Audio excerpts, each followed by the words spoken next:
name's Chris Barwick. I'm Managing Director of Ovenden Earth Moving Company from Canterbury in the UK.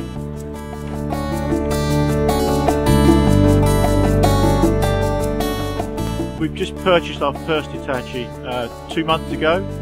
We've always known them to be a good brand. The machine was the right money, the right specification, and we're looking to a good future relationship with Hitachi.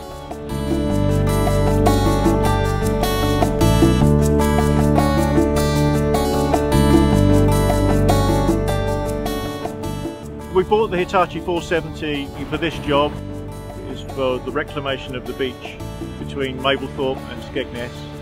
It will involve putting ashore about 300,000 cubic metres of sand, which is an annual project lasting about 4 months every year.